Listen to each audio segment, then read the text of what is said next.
कहानी एकता का महत्व। राम और सीता एक छोटे से गांव में रहते थे। राम एक साधारण किसान थे और सीता गृहिणी। उनका जीवन सामान्य था, लेकिन दोनों के बीच अक्सर छोटे छोटे मुद्दों को लेकर बहस हो जाती थी।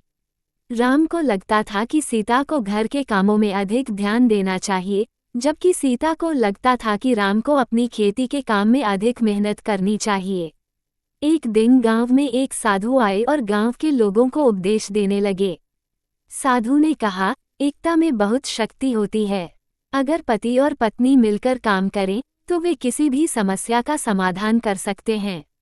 राम और सीता भी वहां थे और साधु की बातों को ध्यान से सुन रहे थे। साधु ने एक छोटी सी कहानी सुनाई। एक बार एक किसान के पास 2 बैल थे। दोनों बैल अलग अलग दिशा में चलने लगे। किसान ने बहुत कोशिश की, लेकिन वे एक दिशा में नहीं चले। किसान ने सोचा कि अगर दोनों बैल एक दिशा में चले तो उनका काम बहुत आसानी से हो सकता है। उसने दोनों बैलों को एक ही दिशा में चलने के लिए प्रेरित किया और उसके बाद उसका काम बिना किसी कठिनाई के पूरा होने लगा। साधु की इस कहानी ने राम और सीता दोनों को बहुत प्रभावित किया। उन्होंने सोचा कि अगर वे भी मिलकर काम करें और एक दूसरे की बातों को समझें तो उनके जीवन की कठिनाइयां कम हो सकती हैं। उस दिन से राम और सीता ने एक दूसरे की बातों को समझना शुरू किया और मिलकर काम करने लगे। उन्होंने पाया कि जब वे एक साथ होते हैं तो किसी भी समस्या का हल निकालना आसान हो जाता है।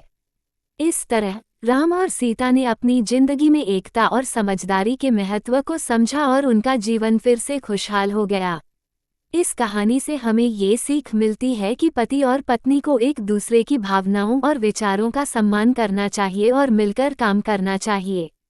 इससे जीवन में आने वाली समस्याओं का समाधान आसानी से हो सकता है और जीवन खुशहाल बन सकता है।